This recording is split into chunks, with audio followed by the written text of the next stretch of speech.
3 races remain here in Whistler, British Columbia for the BMW Sprint World Cup. The Viessmann Luge Cup Tour is finishing up its last weekend before the holiday season, and what a weekend it has been. We've had exciting men's, women's, and doubles action. I'm Bree Schaff, pleased to be joined by Johnny Gustafson of the U.S. team.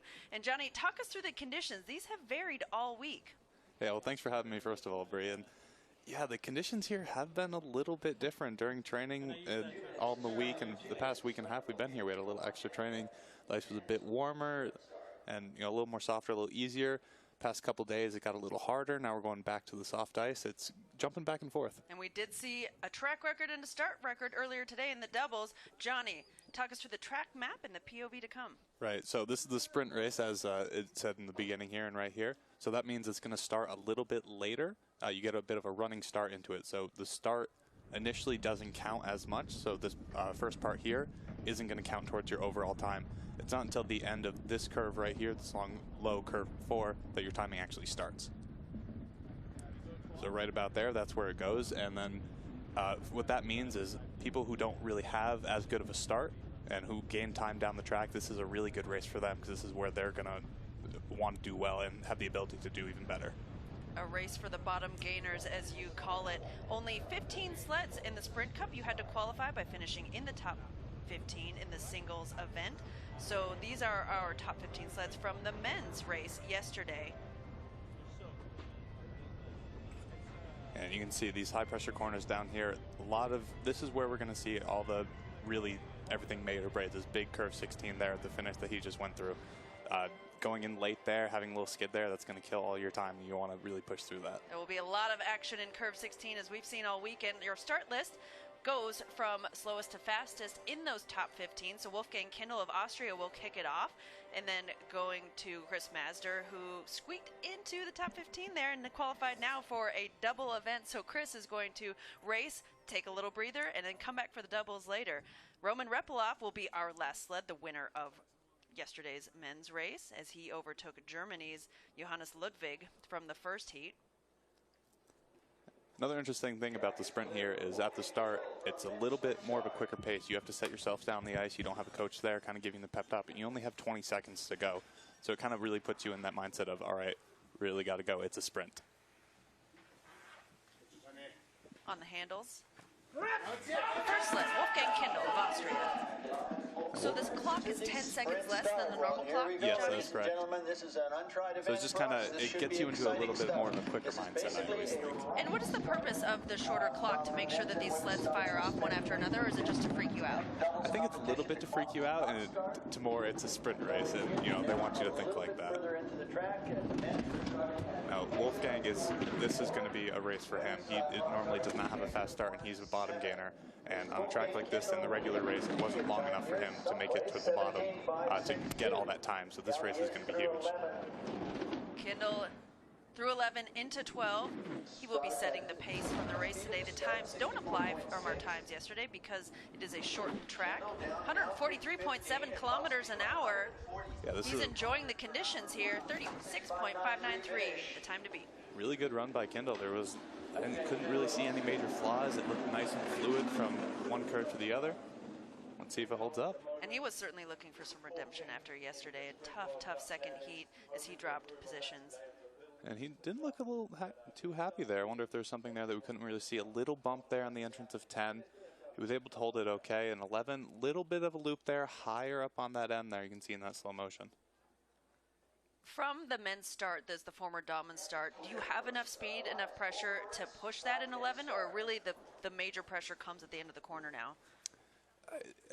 I would say the major pressure comes at the end of the corner. There's still a little bit in the beginning, but a lot of it comes at the end.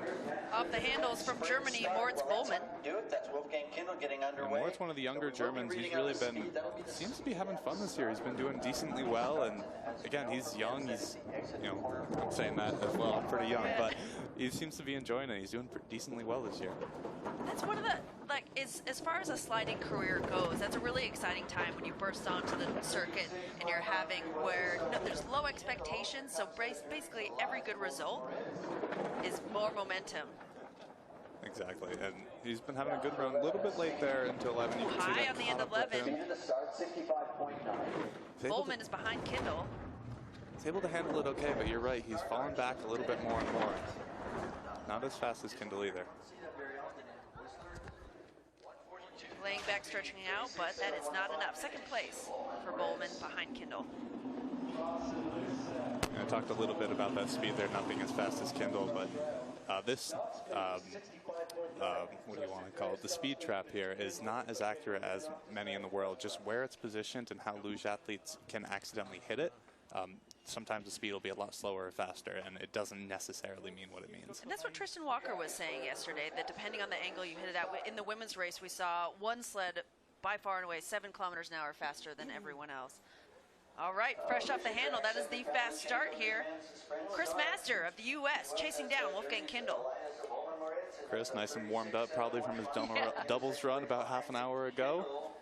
And right here, this is where the timing starts as it goes green out of curve 4 into 5.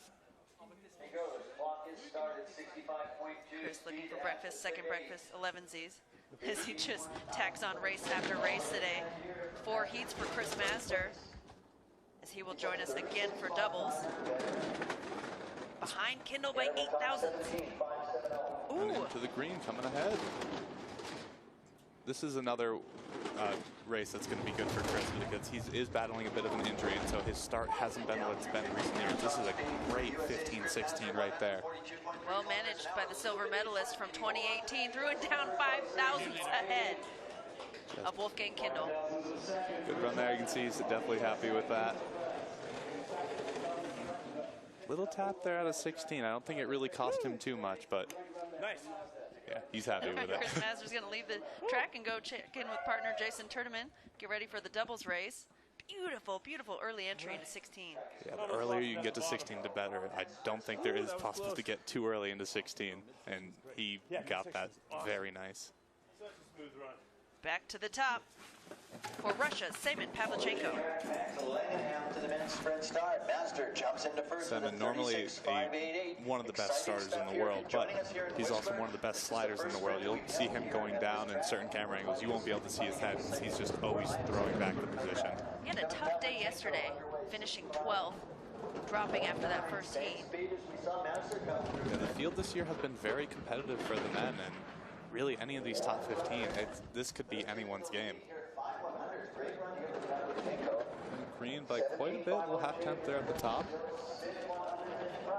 Oh, waving around through 11.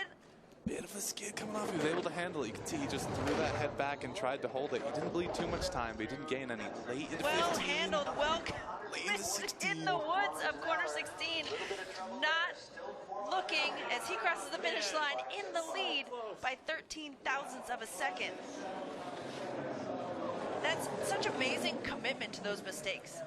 Yeah, he's one of those people that he knows that he's a little offline, but he can just most of the time throw it back and hold it and try and minimize it as much as he can. I think my heart stopped for a second there in the finish corner coming out of 16. Just a little too high there, slap down, a little skid over. It's the first time we've seen someone do that out of 11. On the handles, from Germany, Max Longenhahn. Mueller to the men's sprint start. Pavlichenko and slides into finished first 11th. there, 36. Singles race yesterday. I believe Max's first full year with the seniors as well. Green here as it's starting. A little bit of a slower speed there, but it's not necessarily means as much as it does, as we were talking about earlier. Max has been doing quite well this year. Longenhahn in the red behind Pavlichenko's wild run. Through the arch, there's that Max Langenham. We're going to see the Germans are notorious for gaining time at the bottom, and Pavlichenko did have definitely a rough bottom half of the track. So we could see Max gaining a little bit of time right here in this 15-16 transition if he makes it well. 143.8 kilometers an hour. Does he have time to make up? No, 7 thousandths of a second. Second position for Max Longenhahn. And these positions do stay. This is a one-heat race, so where they finish is where they lie. Yeah, it's good for these sleds. You come up the track, you can see your position, and you know where you are right away. You know, as an athlete, that's less unknowns. That's one of the bigger sports psychology, managing tactics it's really tough going into a race. Just knowing where you lie and having a one-heat race, you come down, okay, that's it. Yeah, with these one-heat races, you got nothing to lose. You're already in it. Only 15 people earn it. Most of the time, you just throw it back and push as hard as you can. From Austria, Jonas Müller. Again, with the young athletes coming in, Jonas has been doing incredible this year. He's had a stellar season, but a rough day yesterday. Definitely not what he wanted yesterday, but going into this wearing that Sprint World Champion bib, that's always got to be a little bit of a confidence boost. Last year, getting that Sprint World Champion win. Clock starts for Müller, 66.3 kilometers an hour. Good speed right away. This is Müller's redemption run. That's definitely what he's going to be thinking. Yeah, he dropped in the standings after yesterday's race, and so now follows Roman Repelov. So this is a chance to gain back that leader's bib. Brought it into 12, it looked like a little bit there. Definitely worked out for them. We're seeing some trouble with that with the women in doubles. This run is looking good down low.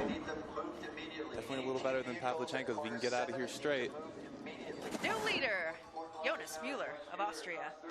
See all that time he gained at the bottom, almost the 10th there after being in the red. Definitely a good run. He's got to be happy with that.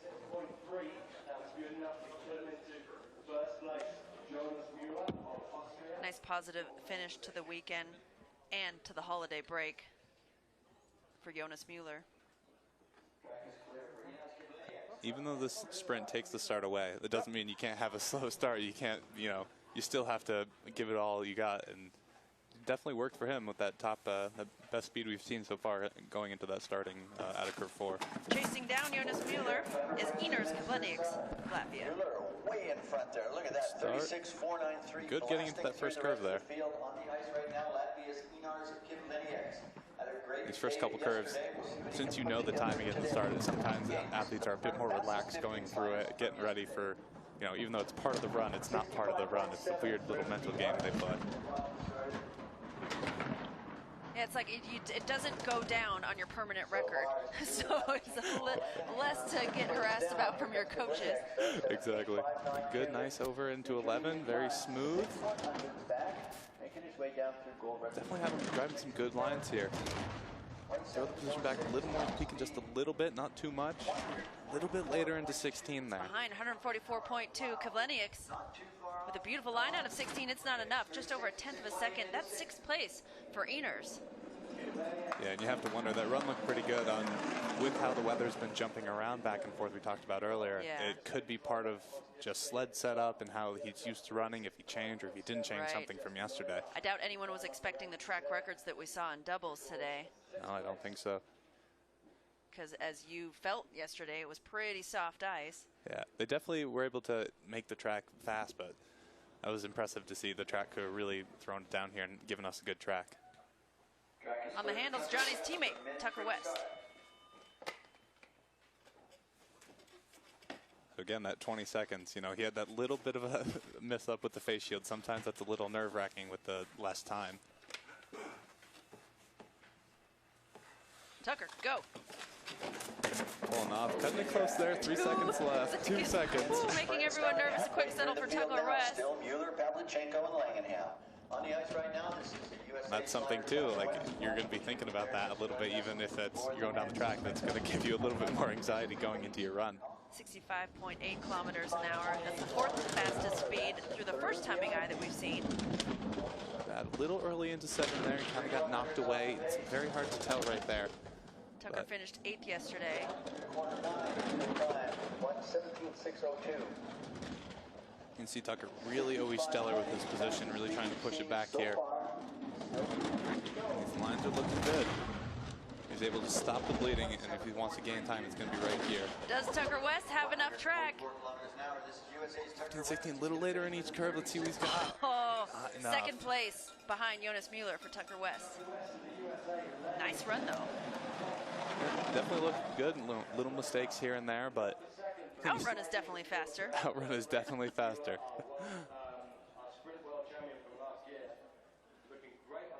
Another thing we can hear the others announcers saying, Jonas is the Sprint World Champion, so seeing him move up more and more spots, we can expect to see that. How much longer do you think he can hang on? Obviously, that was a much better run than yesterday, but we still have so much talent coming up. The Russians have been so powerful here. They really have, and that's the thing. All these top 15 sleds, I can't really pick out a favorite. They're all able to do really well. Next one, Krister Zapriods from Latvia. Definitely, again, another great slider. It started here, cut a little close there, but able to get in. Takes himself into second position there. Johnny, what's the goal for entry there into corner 3? Are you trying to be on the right side? You want to be a little bit on that right side so that way you can cut it and make yourself parallel and even with curve 3. Zapriods just under the speed set by Mueller for the first timing eye. Still behind Jonas Mueller.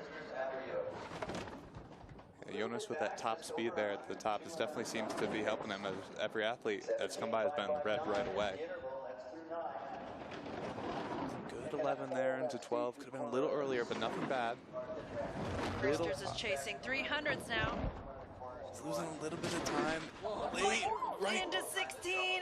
Krister Zapriods manages it very well. Threw him down, 8th place, but he's got all his body parts. That was close. Yeah, you can see that's the thing with, normally that would be a lot of time in general, but over a 10th in a sprint race like this is just going to send you so far back. The races are so tight. See here, he looked like he went a little late into 15, wasn't able to hold it, and then just too much pressure on the end, shot him to that right side. Zapriods finished 7th yesterday.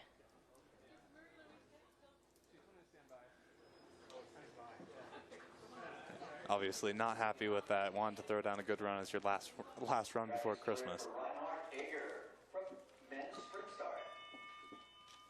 On the line, Austria's Reinhard Egger. Battling out for his teammate. They've been pretty close in training here. Sprint start. Mueller still holding on to first. Time to beat 36.493. You can bet each one of these athletes. This is the fastest 6 athletes from yesterday's. Again, Riney here coming into the start. Noticeably absent from our sprint races, Nico Gleischer finished 4th in Innsbruck, but 30th yesterday. And Nico had a very good first run yesterday, and unfortunately his second run wasn't there. He had a big mistake. And we see Riney here is actually in the green right away, which we haven't seen yet. That's going to be good if he can hold on to his. By 100th of a second. Iffy there. He's able to pick up a little more time. Wasn't expecting that. Reinhard Egger through the finish curve, 16. Sure, really throwing Laying it back, back. stretching it out, 400s, your new leader from Austria. Definitely happy with that run. Egger can do no worse than 6th.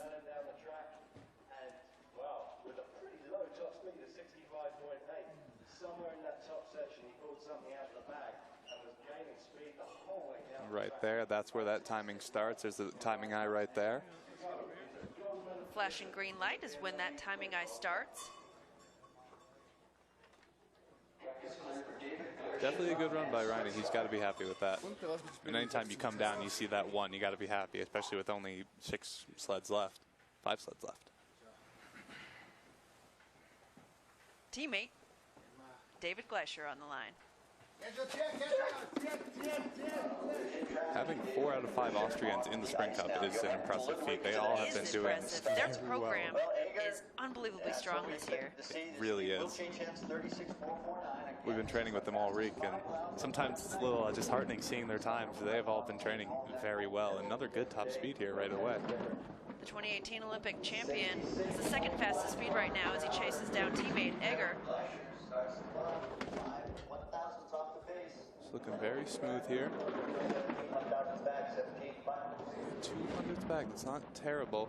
Definitely can make that up a little bit of a loop there. Able to clean it up okay, and that that line isn't bad. It's usually not something terrible, but it's just your bleeding time. Gleischer driving extra track and a big hit before the finish. Drops to 3rd position, 77 thousandths back. That is the amazing thing about this track is everything can be going fine and you misjudge the exit of corner 16, and that is a long uphill stretch before that finish eye. I think that's the farthest finish eye from any finish curve. Yeah, I definitely think it is. And that can be a little nerve-wracking, especially if you know you're looping there, which he definitely, I think, did, and just caught a little bit of pressure out. You always hate to see your teammates doing that. Hate to see anyone do it, really. Yeah, tough break for David Gleischer. Currently 3rd place. 4 sleds remain. Back to the top of the hill for Johannes Ludwig of Germany. Now this track too, a lot of times people think of it as a little bit easier, and it's always easy until it's not. As soon as you're a little Until you're late in offline, a 16. exactly. As soon as you're a little offline here, it really starts to eat away at you. Ludwig, speaking of, was leading the race yesterday and then fell back 4 positions in the 2nd heat. He doesn't have the speed of Egger. But already, Egger could be chasing down a medal here. Again, I feel like a broken record here. I keep saying that any of these athletes have the ability today. A little bit of a sloppy line there in 910. You can see he was bumped away a bit. Ludwig correcting a bit too much here, still in the red. And he's just going the wrong way. He's bleeding more and more time. It was a good 15-16. Maybe he can make up a little bit of it. Does not have the speed of Reinhard Egger. He's throwing down 2 tenths back. That's 11th position for Ludwig. I don't know if that was something we couldn't see. We could see his lines were definitely a little bit off here and there, but you see the 3 Austrians there. Definitely happy to be right where they are at the moment. Johannes was 9th overall after the singles race yesterday. There a little bit of weird crossover into 10. Yeah, and it could have just been those small mistakes caught up to him a bit more than we thought they would.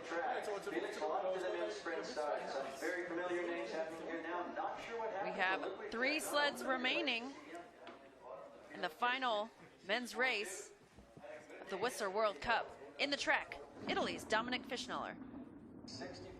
Getting into the 3 medalists from yesterday. See, again, already in the green for Dominic. That's good to see right away. Whatever time you can build at the top is going to help you at the bottom. Beautiful line into 9. Dominic so far making this look easy.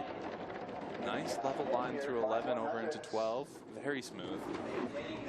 Little skid in there in 13 there. Great correction off of 13. Fischnaller does not have the speed of Reinhard Egger. Can he hang on through the finish? He's already in the red behind. 2nd place for Dominic Fischnaller by 7 thousandths of a second. You can see there's some weird things going on there. 11, 12 into 13, it looked good, and then I think he just went too back on the shoulder, tried to correct a bit too much, and he kind of broke away a little bit there into 13. You can see right here, this 11, 12 looked very nice. Nice and good, and then just a little bit of a weird skid pushed right there. away, and then you catch all that. It feels like inner space at the end of 13 there, because the way the corner is shaped, there is no pressure to grab. So if you miss that entry, you're flying. Exactly. And when you know you miss it, the whole track slows down, and you're preparing yourself. On the ice, Felix Locke of Germany, yesterday's silver medalist, with a rough entry there to 3.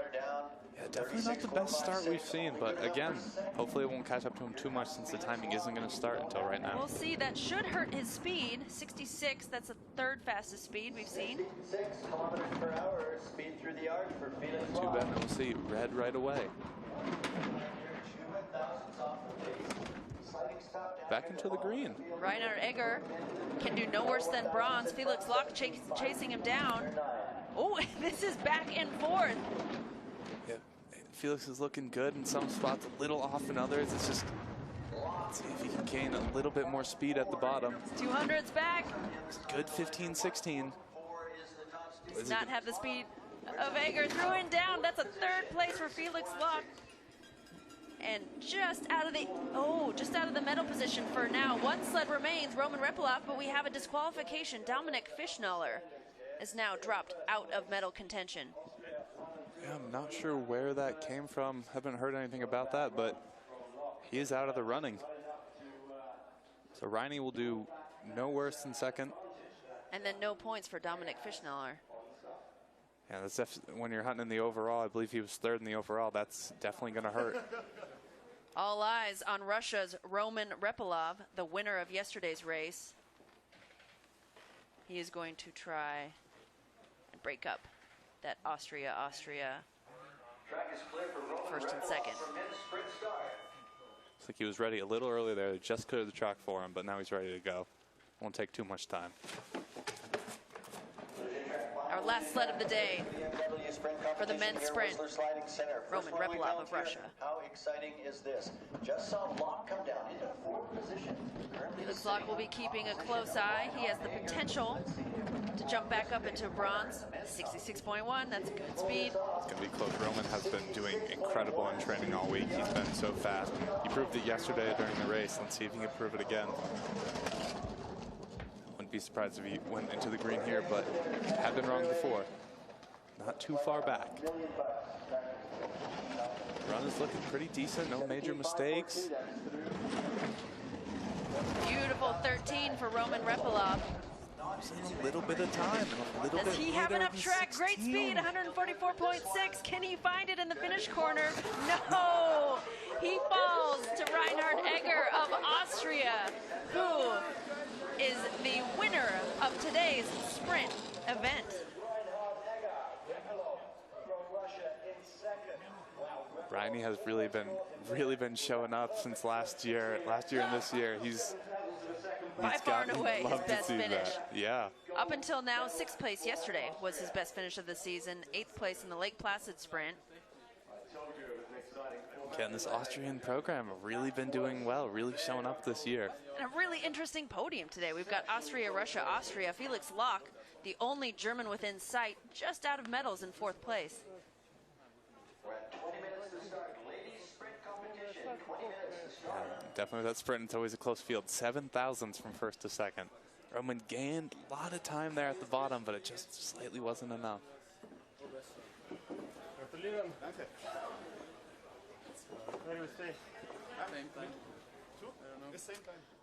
On our list, we're showing still that disqualification for Dominic Fischneller for overheated runners, but your final standings for the Men's Sprint World Cup, Reinhard Egger of Austria takes the win, edging out Roman Repelov of Russia. Yesterday's winner in singles, Jonas Müller from Austria, brings home the bronze. Felix Locke just out of medal position, taking home his first medal of the season yesterday.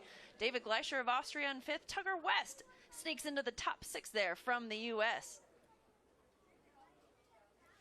Chris Mazder sliding into 9th place and onto the truck and back to the top to get ready for doubles race. Latvia 11th and 12th. Iners and Christers had a tough day today.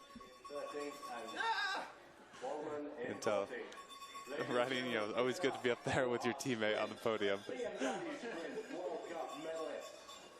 That is a happy podium.